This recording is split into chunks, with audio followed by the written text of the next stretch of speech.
Enfim, vamos ver se eu vou conseguir agora. Troquei o de lugar, troquei o celular, troquei tudo para ver se a gente consegue então agora entrar no Periscope e no Instagram para falar sobre as questões de Delta Mato Grosso, as questões de direito penal. Beleza, gente? Então, vamos lá, Cuiabá na área, beleza? Vamos lá, então, corrigir as questões de direito penal. Tá também aí na área o nosso querido Dalmo, né, do Saber Mais Direito. Que beleza. Então, vamos lá. Manual caseiro, né? Vamos lá. Beleza. Sem mensagens. Isso. Então, vamos lá. A primeira questão que eu vou resolver, que é a questão que eu tenho aqui, diz o seguinte: de acordo com o entendimento do STF, a aplicação do princípio da insignificância pressupõe a constatação de certos vetores para se caracterizar a atipicidade material do delito. Tais vetores incluem... Que vetores são esses? A gente sabe que esses vetores são aqueles que tratam de periculosidade, reprovabilidade, ofensividade e lesão. E sempre isso no grau mínimo ou inexpressivo, ausente. É isso que nós temos que ter em mente, né? Eu dizia então na live que caiu que o Rogério Sanches, ele ensina que é o tal do PROL, né? O que significa esse PROL? Periculosidade, reprovabilidade, ofensividade e lesão. Então vamos olhar as respostas para ver se a gente encontra esse tal do PROL em algum deles, e sempre lembrando que se é insignificância, é tudo no mínimo ou inexpressivo ou ausente. Beleza? Então vamos lá. Primeiro, que aparece aqui para mim, cada um tem uma letra diferente dependendo da prova que fez. A minha letra A é reduzidíssimo grau de reprovabilidade do comportamento. Reprovabilidade, sim. Reduzidíssimo grau de reprovabilidade, sim. Tem que ter um reduzidíssimo grau de reprovabilidade do comportamento. Então, ao que me parece, essa primeira, né, afirmativa, ela está correta, né? Vamos ver as outras. Desvalor relevante da conduta e do resultado. Desvalor relevante da conduta e do resultado. Tem, por um acaso, periculosidade, reprovabilidade, ofensividade ou lesão? Não tem nada disso. Então, o que me parece, isso aí, ó, tá errado. Aí vem lá, letra C. Mínima periculosidade social da ação. Beleza, periculosidade. Só que aqui tá falando que tem que ter mínima periculosidade social da ação. E o STF entende que não tem que ter mínima reprovabilidade social da ação, mas sim ausência de periculosidade social da ação. Então, essa letra estaria errada. Relevante ofensividade da conduta do agente. Ofensividade está lá? Sim. Periculosidade, reprovabilidade, ofensividade, lesão. Ofensividade está. Só que, gente, vamos fazer aqui o raciocínio. Princípio da insignificância. Você acha que tem que ter relevante ofensividade da conduta do agente? Não. Não pode ter relevante ofensividade. Pelo contrário, tem que ter o quê? Mínima ofensividade. Então, está errado.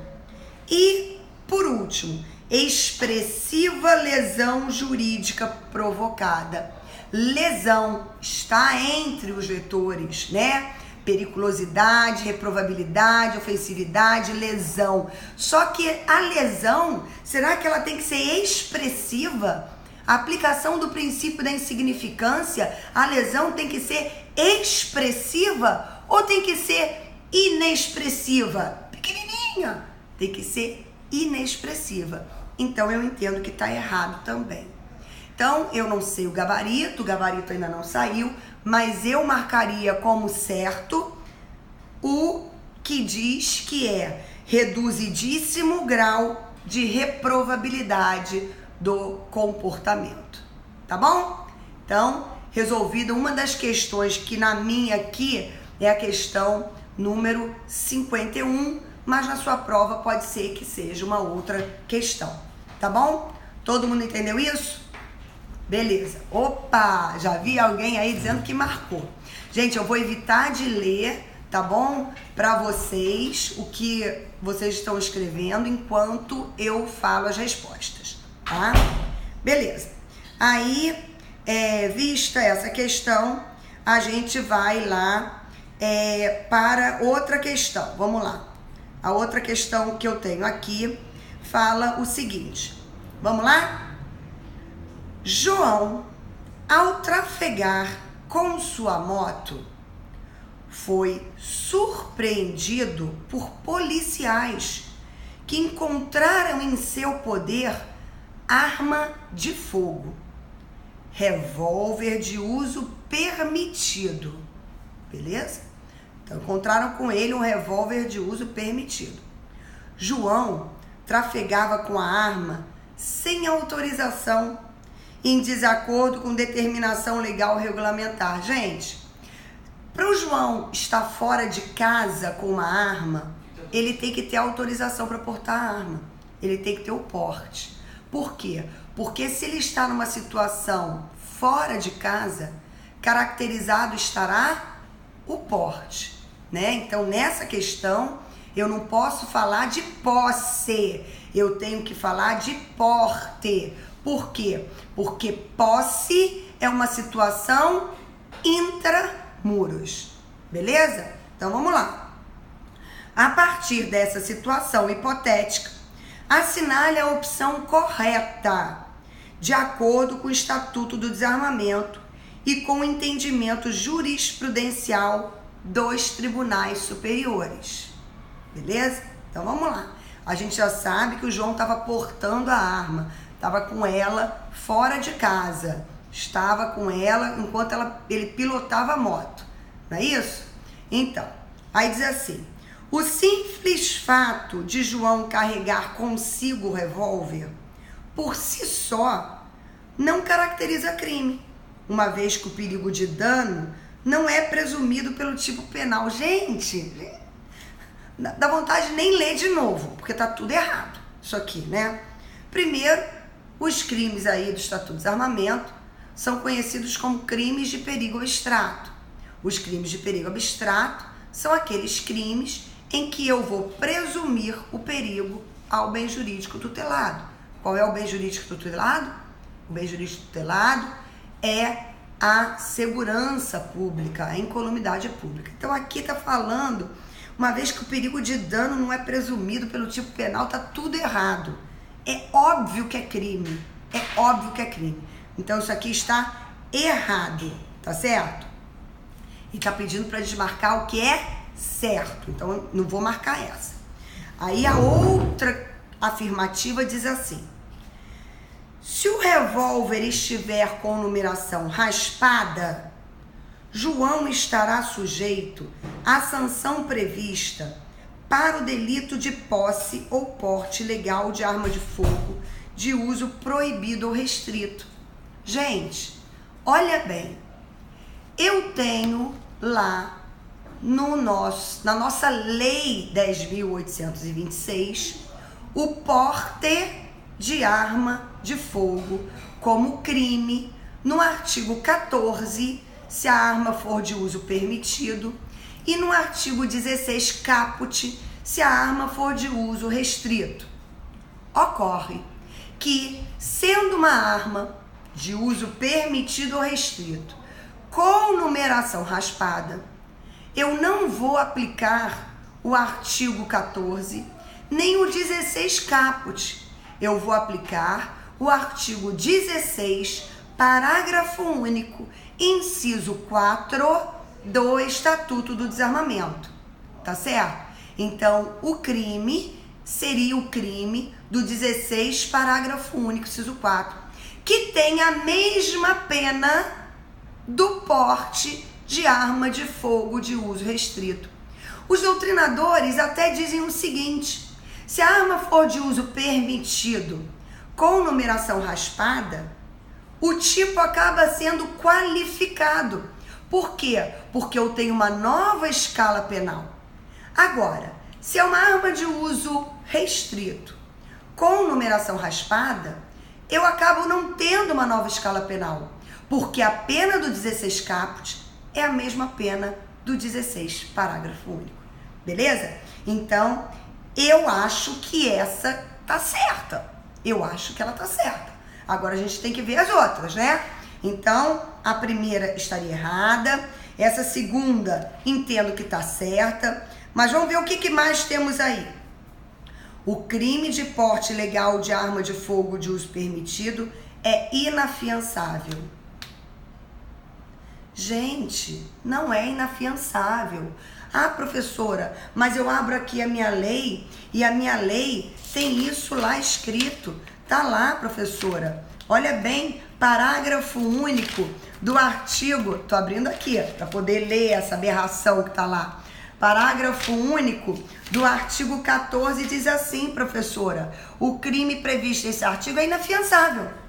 Gente, é inafiançável. Mas o STF julgou a ADIM 3112 e a ADIM 3112 entendeu que o parágrafo único do artigo 14, assim como o parágrafo único do artigo 15, assim como o artigo 21 do Estatuto do Desarmamento, são inconstitucionais. Então, esse crime do artigo 14, ele é afiançável. Beleza? Então, tá errada essa questão. A meu ver, tá errada essa questão. Vamos lá, continua. O simples fato de João carregar consigo o revólver caracteriza o crime de posse ilegal de arma de fogo de uso permitido. Não, né? Lógico que não. Acabamos de ver, que eu comentei com vocês, que nós temos o quê?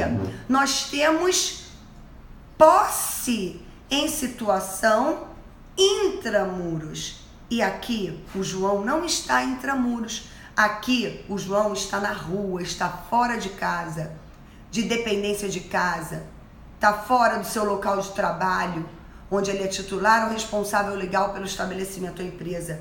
Então, uma situação que é fora desses locais, então, não sendo intramuros, não é posse, é porte. Então, para mim está errado essa afirmativa. E a última diz: se o revólver estiver desmuniciado, o fato será atípico. Não será atípico, porque o entendimento dos tribunais superiores, tanto do STF como do STJ, é que os crimes do Estatuto de Desarmamento são crimes de perigo abstrato. Se eu estou diante de uma arma de fogo, se é uma arma capaz de produzir disparos, mesmo que ela esteja desmuniciada, há o crime. Não há que se falar em atipicidade. Existe o crime. Eu presumo perigo ao bem jurídico tutelado, mesmo que a arma esteja desmuniciada. Beleza? Então, o meu gabarito, eu marcaria que estaria correta a questão da minha prova, letra B, que diz: se o revólver estiver com a numeração raspada, João estará sujeito à sanção prevista para o delito de posse ou porte ilegal de arma de fogo de uso proibido restrito. Eu marcaria essa como a questão correta. Tá bom? Então, vamos lá. Vou dar um intervalozinho de novo. Já dei uma questão, dei um intervalozinho, tô dando outra questão, vou dar um intervalozinho. Bastante gente de outros estados fazendo, é isso aí. A prova da tarde estava um pouquinho boa mesmo, estava um pouquinho assim, tava legal, tava dando para fazer a prova discursiva, não é isso? Vamos lá. Se fosse roubo, seria roubo como é que é? Mesmo sem munição? Sim, olha, quanto ao roubo, mesmo que a arma esteja desmuniciada, assim, nesse caso, entendimento de que seria, tá bom? É óbvio que você vai encontrar aí entendimento contrário, mas é diferente, o roubo é diferente lá dos crimes, lá da lei 10.826, né? E o roubo você tira se não for arma de fogo, né? Se for uma arma de brinquedo, tudo bem? Então vamos lá. Então vamos para a próxima questão? Vamos para a próxima questão. Então, eu falei, desse é porque tá tudo assim confuso aqui, né? Então, vamos lá. A outra questão que eu tenho aqui é a seguinte. Então, eu falei do princípio da insignificância, né? Só para eu poder me localizar aqui, né? Vamos lá. Tá bom. Então, vamos lá. A outra questão que eu tenho aqui é a seguinte. Vamos lá. João foi preso em flagrante por ter soltado os fogos de artifício para avisar traficantes da chegada de vários policiais a determinada comunidade. Fogueteiro, né? Avisou que a polícia estava chegando, né? Em seguida, esses policiais prenderam Paulo, Joaquim e João. Não prenderam o Gessé. O Gessé foi preso em flagrante. Eles prenderam agora Paulo, Joaquim e João, conhecidos traficantes em associação na posse de grande quantidade de cocaína escondida em uma birosca, um conhecido ponto de venda de drogas. Beleza? Concluindo, prova da aprovação. Foi você, meu amor, que mandou. Olha, gente, deixa eu agradecer. Foi a prova da aprovação que me mandou a prova. Então eu queria te agradecer muito que você mandou a prova pra mim, que eu tô corrigindo aqui. É isso mesmo, foi você mesmo. É porque você tem outro nome, né? Mas aí, é isso aí, foi a prova da aprovação. Muito obrigada. Então vamos lá. Concluindo o inquérito policial, todos foram denunciados pelo MP. Agora eu vou ler tudo de novo porque eu interrompi, enfim. Eu não posso olhar não posso olhar as mensagens, porque senão vocês podem falar, mas eu não posso olhar. Gessé foi preso em flagrante por ter soltado fogos de artifício para avisar traficantes da chegada de vários policiais a determinada comunidade. Em seguida, esses policiais prenderam Paulo, Joaquim e João, conhecidos traficantes em associação, na posse de grande quantidade de cocaína, escondida em uma birosca, um conhecido ponto de venda de drogas. Concluído o inquérito policial, todos foram denunciados pelo MP, todos. A respeito dessa situação hipotética, assinale a opção correta. Vamos lá? Se no curso do processo provar-se que Gessé, na condição de fogueteiro, além de atuar como informante do grupo criminoso, com este está associado de forma estável e permanente para a traficância, então a condenação dele deverá dar-se pela colaboração como informante em concurso material com a associação para o tráfico. Essa minha cachorrinha é terrível, tá? Então vamos ver aqui o seguinte, gente. Presta só atenção no que eu vou falar para vocês. Se o Gessé, ele trabalha como fogueteiro, a ele, ao que tudo indica, se encaixa a conduta do artigo 37 da Lei de Drogas. Ele deve ser, né, condenado, a meu ver, por ser informante do tráfico. Diz assim o artigo 37. Colaborar como informante com grupo, organização, associação, destinados à prática de qualquer dos crimes previstos no artigo 33 caput, parágrafo 1º e 34 desta lei. Então o Gessé, como fogueteiro, ele está praticando esse crime do 37, de início. Mas vejam, se ele está associado e dentro da associação para o tráfico, tá? Nessa associação para o tráfico, a função que ele exerce é avisar que a polícia está chegando, então ele não deve responder por esse crime do artigo 37, né? Por que que ele não deve responder por esse crime do artigo 37? Porque Se ele está associado, e essa é a função dele na associação, o crime é de associação para o tráfico, que tem uma pena, né, que é pior do que essa pena do artigo 37, né? É uma pena que é mais severa. Então, vou repetir. De início, você pode imaginar, ele está aqui praticando o 37. Mas vejam, se ele está associado de forma estável para a prática do tráfico, então, nesse caso, ele responde por associação ao tráfico. Ele não responde pelo artigo 37. E nós temos um julgado do STJ, vamos anotar aí o número do julgado? Quem puder, então, até me ajudar e colocar o número do julgado que eu vou dizer aqui, eu vou agradecer. HC 224-849. HC 224-849. Esse HC 224-849, ele dispõe que a pessoa que dentro da associação para o tráfico é uma pessoa que atua, né, como, por exemplo, uma pessoa que avisa que a polícia está chegando, essa pessoa só deve responder pela associação ao tráfico. Ela não deve responder pelos dois crimes. Isso caracterizaria o quê? Isso caracterizaria um bis in idem. Então, ao meu ver, está errado. Se no curso do processo provar-se que GC, na condição de fogueteiro, além de atuar como informante do grupo criminoso, com este está associado de forma estável e permanente para a traficância, então a condenação dele deverá dar-se pela colaboração como informante com curso material com associação com tráfico. Não, está errado. Não é. Não é. Ou a pessoa responde pelo 37, porque não está associado.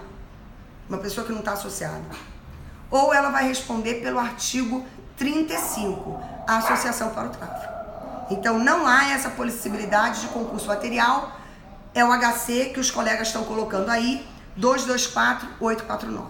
Beleza? Então vamos lá. Segunda afirmativa. Eu tenho que marcar a correta. Eu acho que essa tá errada. Eu acho que tá errada. Eu tô dando gabarito que eu acho. Eu não sei o que vai vir aí. Agora, se eu acho que é isso, eu vou dizer uma coisa pra você. Eu vou dar o meu gabarito. Se por um acaso vier alguma coisa diferente, vocês vão poder recorrer, tá? Eu vou ter aqui tudo para vocês poderem recorrer. Vamos lá. Se ficar comprovado que Gessé, além de atuar como fogueteiro, informante, financia, tá certo, o tráfico de drogas, então a sua condenação terá de se dar pela colaboração como informante em concurso material com a associação para o tráfico. Gente, quem financia o tráfico de drogas, tá?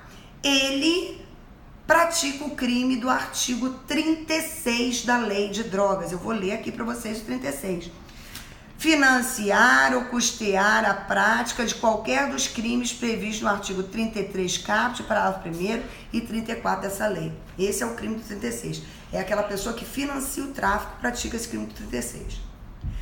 Né? Nós temos um entendimento, inclusive, que a pessoa que financia o tráfico, né, ela, do artigo 36, ela não deve praticar atos de tráfico, porque se ela pratica atos de tráfico, essa pessoa, ela não deve responder pelo 36, ela deve responder pelo 33 com a pena aumentada por força do 40. Não é a questão aqui.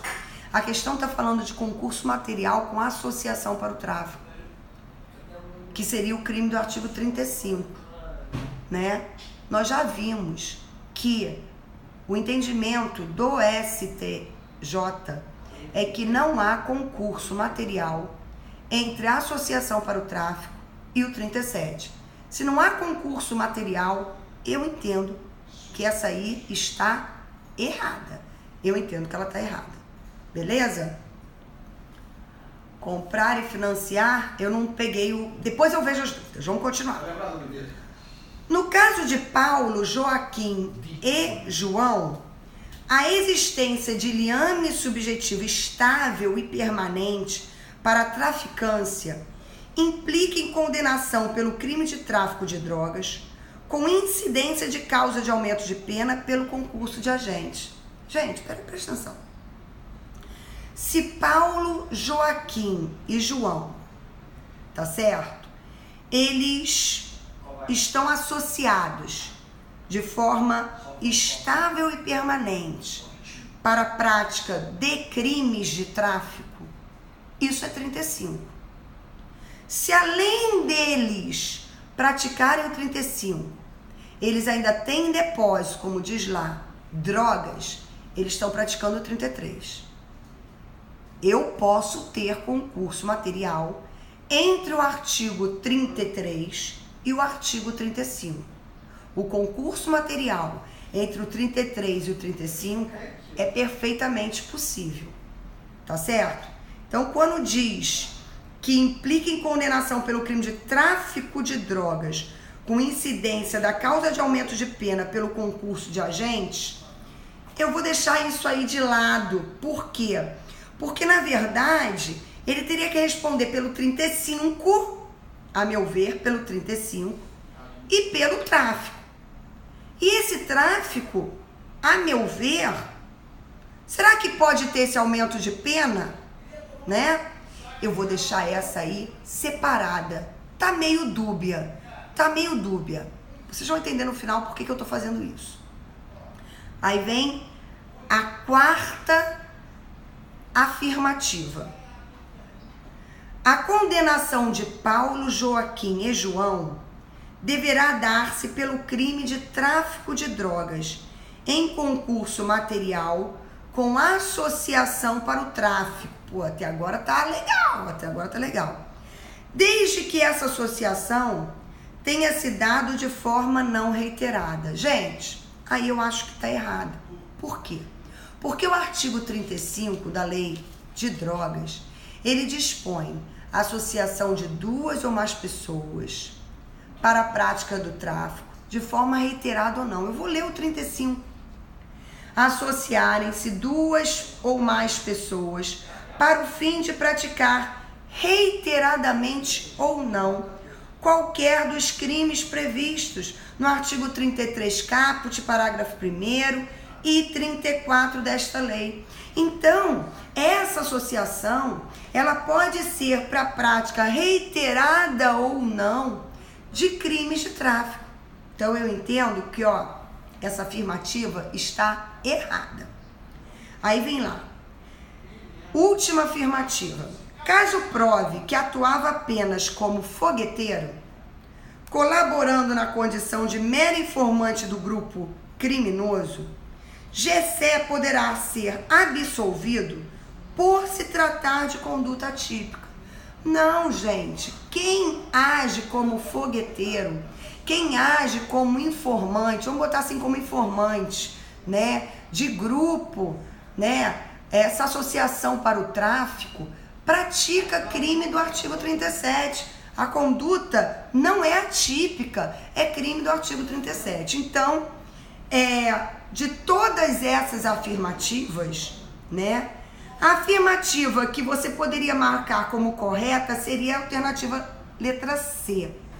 Eu digo isso por quê? Porque eu, assim, no meu dia a dia, né, até de oferecimento de denúncia com relação a tráfico, quando normalmente eu coloco a associação para o tráfico e mais o crime de tráfico, né? Como eu já tenho a associação para o tráfico, eu não coloco aí esse aumento de pena do concurso de agente, no caso aí do crime de tráfico, já que eu já tenho uma associação para o tráfico, né?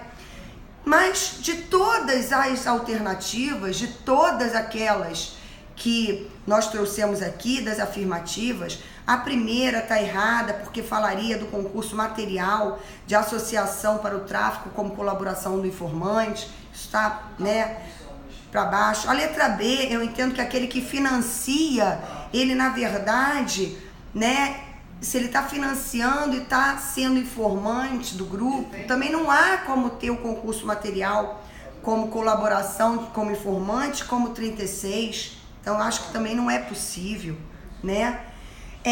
A alternativa que fala da condenação de Paulo, Joaquim e João de forma não reiterada, a gente já viu que a lei fala reiterada ou não, né? Caso prove que atuava somente como fogueteiro, colaborando na condição de mero informante do grupo, será absolvido? Não, porque esse crime é do 37. Então, eu, assim, de todas, para não deixar em branco, eu marcaria a letra que diz que a existência do lembro subjetivo permanente implica condenação pelo crime de tráfico de drogas, coincidência da causa de aumento. Eu entendo que não, também entendo que isso aí não é o certo. Eu entendo que seria 35 com 33, mas ou vai ser anulada, porque eu não vejo assim nenhuma dessas respostas maravilhosas, tá bom? Então essa questão aí, pra mim, ela tem chance de ser anulada. Tá bom, gente? Tudo bem? Todo mundo aí, prosseguindo? Me pediram para fazer o seguinte, fazer as correções, dar uma parada e voltar novamente, desligar Instagram, desligar Periscope e voltar novamente, porque fica mais fácil para assistir. Vocês acham isso? Eu tenho que botar na minha enquete, né? Vocês acham legal fazer em parte? Porque fica assim meia hora, fica melhor para a pessoa assistir? O que vocês acham? Me fale aí para eu poder saber se eu interrompo ou se eu prossigo. Periscope está dizendo para prosseguir, para não parar. Pode continuar assim, beleza. Instagram acha o quê? Não, continua? Beleza. Tudo bem, então vamos continuar. Instagram, como não falou, prossegue. Instagram também, toca direto. Beleza, toca direto. É legal, né, gente? Então tá. Então essa aqui eu já respondi. Né? Tá. Essa aqui eu não respondi. Agora a próxima que vem aqui pra mim, né, que eu recebi, diz assim: à luz da jurisprudência dos tribunais superiores, assinale a opção correta com relação aos crimes contra a dignidade sexual. Crimes contra a dignidade sexual. Vamos abrir o código. Nos crimes contra a dignidade sexual, a gente encontra os crimes contra a dignidade sexual, né? A partir do artigo 213 do Código Penal. A gente pega aí o artigo 213, o meu código tá toda hora fechando, né? E aí a gente tem que até lembrar aqui, quando a gente fala do artigo 213 do Código Penal, que antigamente a gente tinha estupro e atentado violento ao pudor. E hoje em dia a gente só tem estupro, né? O estupro, ele contém o que? O estupro contém, então, a conjunção carnal e os atos libidinosos diversos da conjunção carnal. A conjunção carnal como sendo coito na vagina e qualquer outro tipo de ato libidinoso, você vai dizer que então também faz parte do tipo, mas não seria a conjunção carnal em si. Beleza, gente? Então diz assim: delito de estupro e atentado violento ao pudor, por estarem descritos em tipos penais distintos, não podem ser caracterizados como crime único. Gente, hoje em dia, estupro e atentado violento ao pudor tá no mesmo tipo penal. Tá no artigo 213 do Código Penal. Eu entendo, então, que isso aí está errado. Errado, tá bom? Vou deixar disponível. Eu não posso ler. Vítima do sexo masculino não pode ser sujeito passivo do crime de estupro, pois a caracterização desse tipo penal demanda conjunção carnal. Acabei de dizer, hoje o nosso estupro diz constranger alguém mediante violência ou grave ameaça a ter conjunção carnal ou praticar ou permitir que com ele se pratique outro ato libidinoso. Então, nosso estupro hoje pode ser conjunção carnal, que seria o coito do pênis na vagina, e também pode ser considerado estupro qualquer outro ato libidinoso, né? Então, o coito anal, por exemplo, não é conjunção carnal, mas é um ato libidinoso e é estupro. Então, por que o homem não poderia ser sujeito passivo do estupro? Hoje, o homem pode ser sujeito passivo de estupro. Tá certo, gente? Então, vítima de sexo masculino não pode ser sujeito passivo do crime de estupro? Eu acho que pode sim. Eu acho que pode sim. Tá bom, gente? Vamos lá. Então, eu acho que isso aí tá errado. Terceira afirmativa. Se a conjunção carnal decorrer de um ardil que leve a vítima a enganar-se quanto à identidade pessoal do agente, este responderá pelo crime de estupro. Gente, o crime de estupro é constranger alguém mediante violência ou grave ameaça. Então, se decorre de ardil, eu não tô diante, gente, de crime de estupro. Não tô. Se é ardil, não é estupro. Para ter estupro, 213, eu tenho que ter violência ou grave ameaça. Eu acho que isso aí tá errado, gente. Aí vamos lá. Quarta afirmativa. A quarta afirmativa diz o seguinte: estupro e atentado violento ao pudor cometidos contra a mesma vítima e no mesmo contexto devem ser tratados como concurso material de crimes. Concurso material de crimes. Gente, deixa eu falar uma coisa pra vocês, tá? Vamos lá. Tô saindo daqui de onde eu tô pegando aqui as minhas teses, né? E aqui eu tenho, então, teses do STJ. Quem conhece isso? STJ em teses. Jurisprudência em teses do STJ. Quem conhece isso? Eu vou até mostrar aqui pra vocês. Ah, o meu negocinho, ele meio... Peraí, deixa eu... Pronto, virei. Vou mostrar aqui pra vocês. Ai, vira. Ó, jurisprudência em teses. Ó, tô mostrando aqui o pessoal do Periscope e o pessoal do Instagram.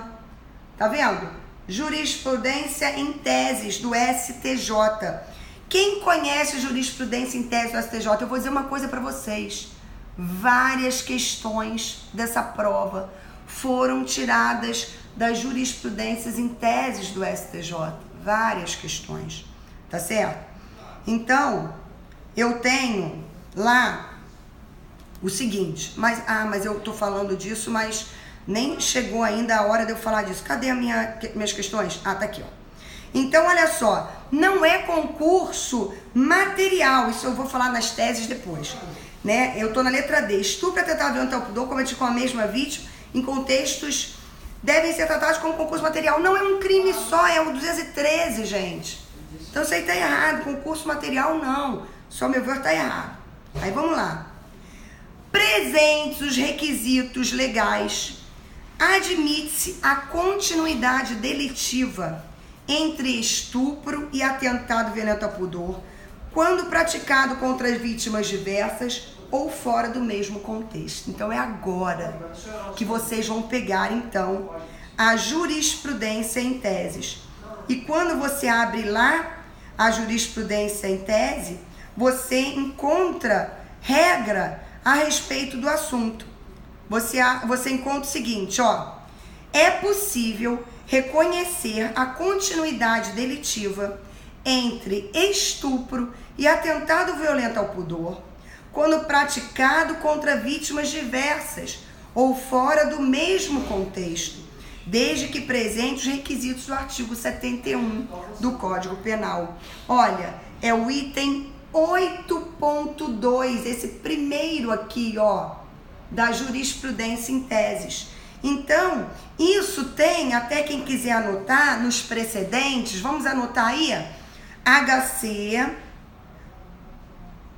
236713, HC 236713 do STJ.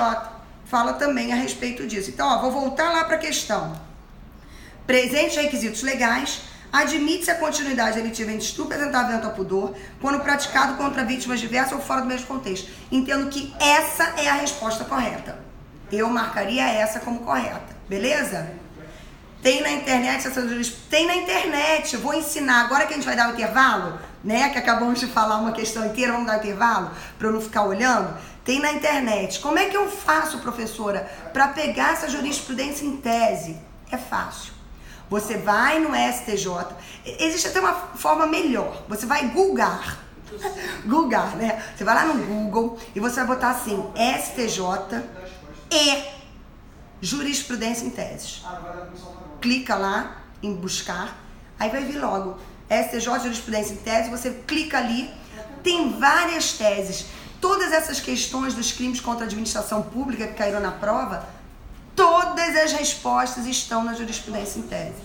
Por quê, gente? Porque leitura de informativo é muito importante. Nós temos que fazer a leitura dos informativos. Beleza, gente? Então vamos lá. Já vou mandar um beijo pra vocês. Eu vou mandar beijo. Eu sou... Nossa Senhora. Enfim. Vamos lá. Então eu já fiz essa. Já fiz essa aqui. Ah, não. Essa aqui eu não fiz. Essa aqui eu não fiz. Essa aqui diz assim: a respeito dos crimes de mesma espécie, nas mesmas condições de tempo, lugar e forma de execução, com vínculo subjetivo entre os eventos, assinale a opção correta, considerando a jurisprudência dos tribunais superiores. Então, olha bem aqui, gente. Olha bem aqui. Crime continuado, jurisprudência em teses, exatamente aquela jurisprudência que eu estava lendo, exatamente aquilo. Todas essas respostas, ou vai estar em súmula, ou vai estar na jurisprudência em tese. Olha lá, primeira afirmativa, você tem que marcar o quê? A opção correta, a opção correta. Ela falou... Depois eu tiro a dúvida. Ela está falando sobre os crimes ainda contra a dignidade sexual, falando o seguinte: poxa, professora, mas a lei 2015, né? Como é que pode? A lei 2015 já está em vigor por tempo pra caramba, ainda está falando passado. Mas porque tem muita gente que, não sabe nem da lei 2015. Quem sabe da lei 2015, quem está esperto, parabéns, né? Você vai falar, impossível alguém não saber a lei 2015. Gente, olha, de todo mundo que vai fazer prova, é uma minoria que vai tendo estudado pra caramba igual a vocês. Eu tenho certeza que esses meus alunos aqui no Instagram, os meus alunos do Periscope, eu tenho certeza que vocês estudam pra caramba. Mas não é todo mundo que mete a cara, não. Tá certo? Então vamos lá. A respeito dos crimes de mesma espécie, nas mesmas condições de tempo, lugar e forma de execução, com vínculo subjetivo entre os eventos, assinale a opção correta, considerando a jurisprudência dos tribunais superiores. Então você tem que ver a jurisprudência dos tribunais superiores. Igual falou lá nos crimes contra a dignidade sexual. Jurisprudência dos tribunais superiores. Vamos lá. A lei penal mais grave aplicar-se-á ao crime continuado ou ao crime permanente, se a sua vigência for posterior à cessação da continuidade delitiva ou da permanência, né? Parece que travou. Vamos aguardar um pouquinho, ver se faz o barulhinho, vamos ver se volta. Me deem aí notícia se voltou, para que eu não fale sozinha. Travou não? Vamos continuar então. Não travou. Então vamos continuar. Então, será que tá certo? A lei penal mais grave aplica-se ao crime continuado, ao crime permanente, se sua vigência for posterior à cessação da continuidade delitiva ou da permanência.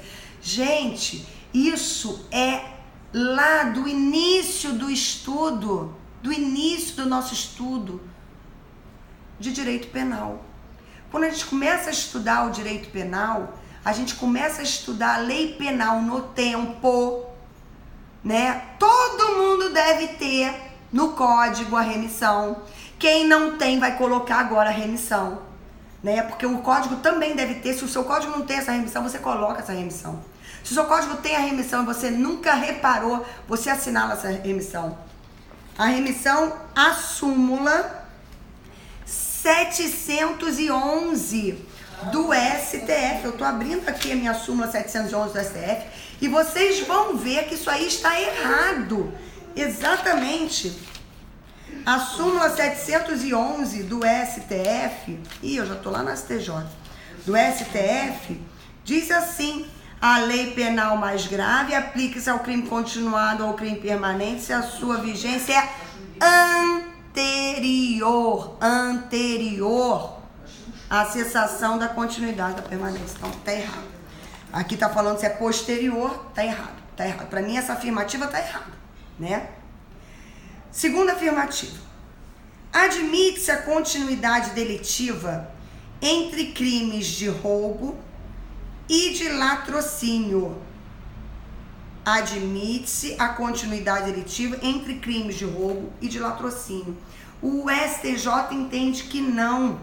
O STJ vem entendendo, e vocês podem anotar no informativo até 413 do STJ, que fala sobre esse assunto, entende que nesse caso não são considerados, então, da mesma espécie. Deixa eu ver se esse aqui está lá na jurisprudência em tese. Deve estar também na jurisprudência em tese. Vou até abrir aqui a minha jurisprudência em tese para ver se a minha jurisprudência aqui em tese, que é do STJ, fala sobre isso. Eu sei que isso aqui não é aplicado, né? Então isso aí está errado, né? Isso aí está errado. Deixa eu ver se por um acaso a jurisprudência em tese do STJ fala sobre isso. Se tem nesse que vocês vão abrir aí e vão estudar. Só para poder ter certeza se fala ou não fala. Não, a jurisprudência em tese que fala a respeito de crime continuado 1, não fala. Pode ser que fale no crime continuado 2, porque eu tenho aqui, olha gente, eu peguei aqui, ó, crime continuado 1, mas tem também crime continuado, ó, crime continuado 2, também tem crime continuado 2, vocês têm que baixar os dois. Pode ser que no crime continuado 2 fale sobre isso. Então, ao meu ver, isso aí tá errado, tá? Não se admite aí a continuidade delitiva. Aí a outra diz assim, ó, a continuidade delitiva pode ser reconhecida quando se tratar de delitos da mesma espécie ocorridos em comarcas limítrofes ou próximas. Isso está na nossa jurisprudência em teses. Lá na nossa jurisprudência em teses, tem lá na número 3 dizendo: a continuidade delitiva pode ser reconhecida quando se tratarem de delitos ocorridos em comarcas limítrofes ou próximas. Então, a meu ver, essa afirmativa, ela está correta. Correta. Aí, quarta afirmativa. Nos crimes dolosos contra a vida... nos crimes dolosos contra a vida, nos crimes dolosos contra vítimas diferentes, cometidos com violência ou grave ameaça à pessoa, o aumento da pena pelo crime continuado encontra fundamento na gravidade do delito. Gente, você tem que ver isso no parágrafo único do 71, não é nada disso, não é nada com base na gravidade do delito. Entendo que essa quarta afirmativa, ela está errada, tá certo? Eu entendo que está errada isso aí, tá certo? Vamos lá. Quinta e última afirmativa. O prazo prescricional será regulado pela pena imposta na sentença, com o acréscimo decorrente da continuidade delitiva. Se você abrir a súmula 497,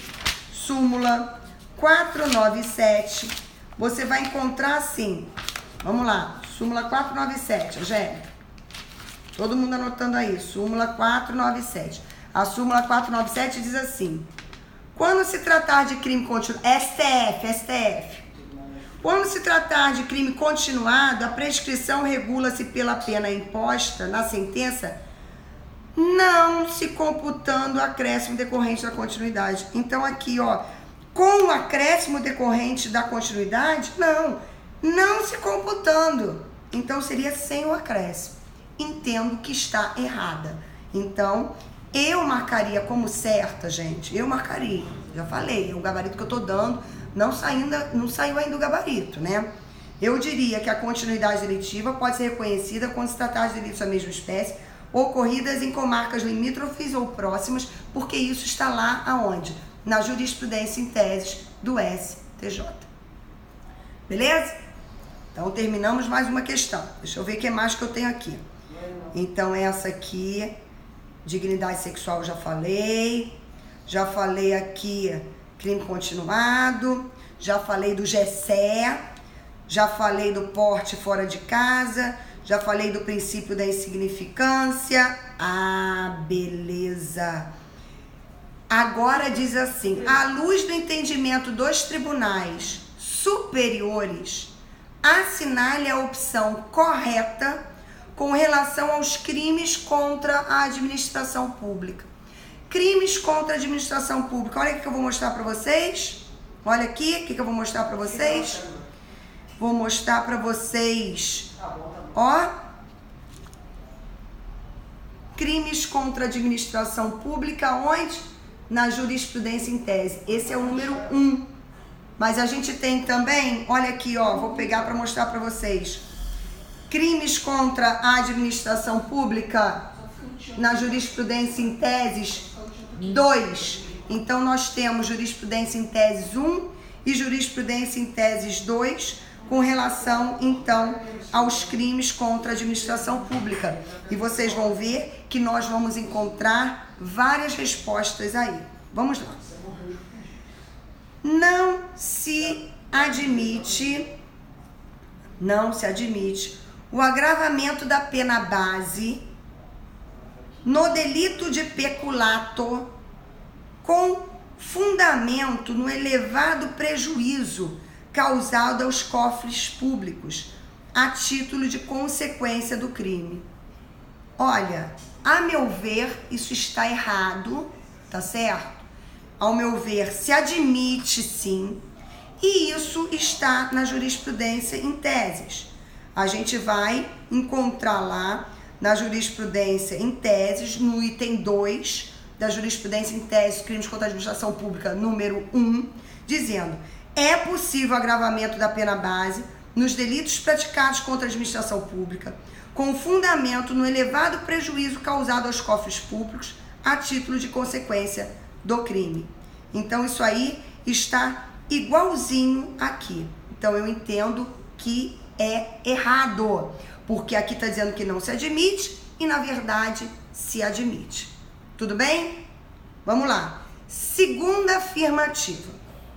Seria impertinente aplicar agravante referente à violação de dever inerente ao cargo ao diretor de uma penitenciária que permitisse aos presos o livre acesso a telefones celulares para comunicação com o ambiente externo, devido ao fato de tal permissão já configurar elementar do crime praticado contra a administração pública. Realmente, gente, que crime é esse? Artigo 319 do Código Penal. Artigo 319 do Código Penal. Tô abrindo aqui meu Código Penal para ler direitinho para vocês, né? E o artigo 319 do Código Penal, 319A, diz assim, 319A. Deixar o diretor de penitenciária ou agente público de cumprir o dever de vedar ao preso o acesso ao aparelho telefônico, de rádio ou similar, que permita a comunicação com outros presos ou com o ambiente externo. Então isso já é crime.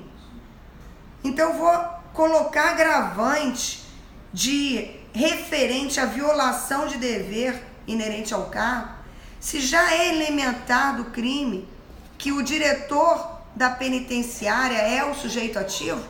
Então eu acho que tá correto isso aqui, né? É impertinente aplicar, eu marcaria de início isso aí como correto. Vamos ver os demais, beleza? Terceira afirmativa: a bilateralidade entre os crimes de corrupção passiva e ativa. Eles são interdependentes e a comprovação de um deles pressupõe a do outro. Isso está também nas teses do STJ, jurisprudência em teses, número 16. Estou indo lá para o número 16 para ler para vocês. O número 16 diz assim: não há bilateralidade entre os crimes de corrupção passiva e ativa, uma vez que estão previstos em tipos penais distintos e autônomos. São independentes e a comprovação de um deles não pressupõe a do outro.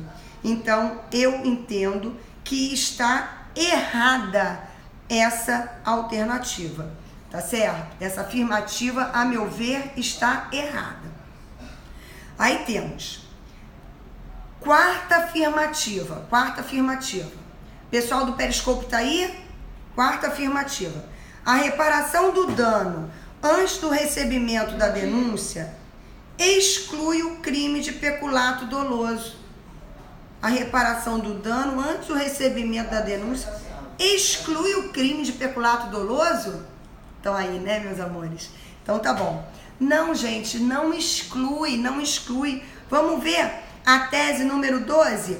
A tese número 12 diz assim: a reparação do dano antes do recebimento da denúncia não exclui o crime de peculato doloso. Não exclui o crime de peculato doloso.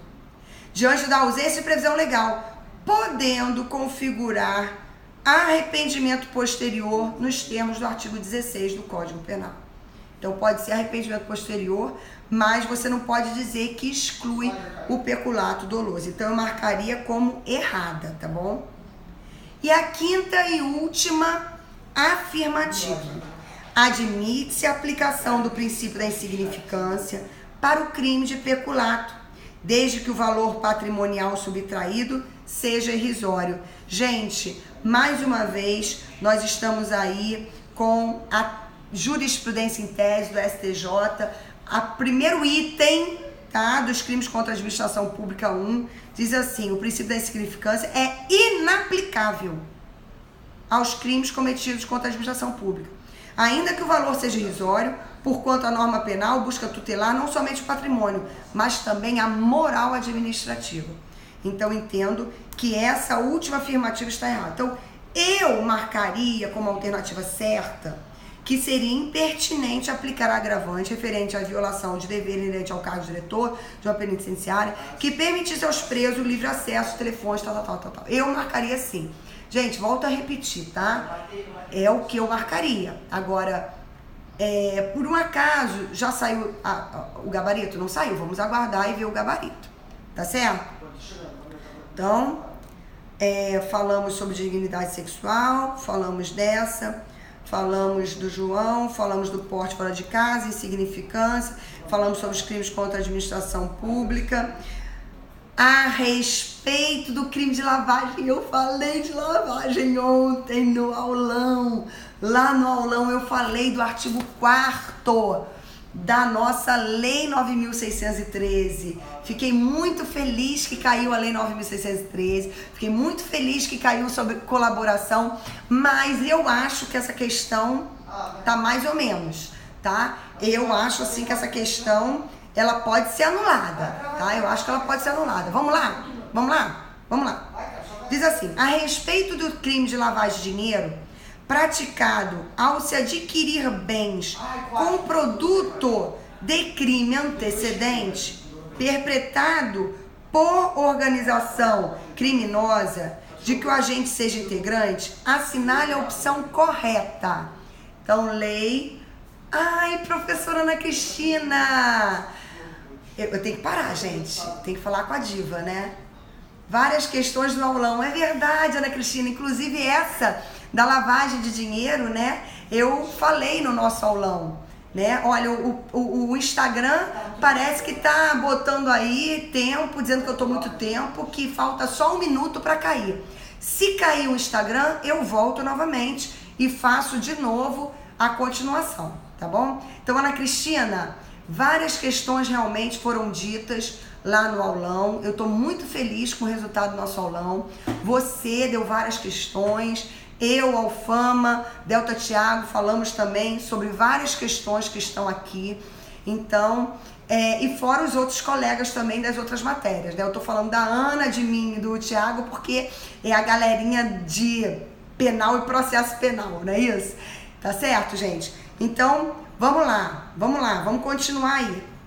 A respeito do crime de lavagem de dinheiro praticado ao se adquirir bens com o proveito do crime antecedente perpetrado por organização criminosa, de que o agente seja integrante, assinale a opção correta. Então vamos lá, assinalar a opção correta, né? E tá acabando o tempo do Instagram. Tô tensa aqui, gente. Ó, 7, 6, 5, 4, 3, 2,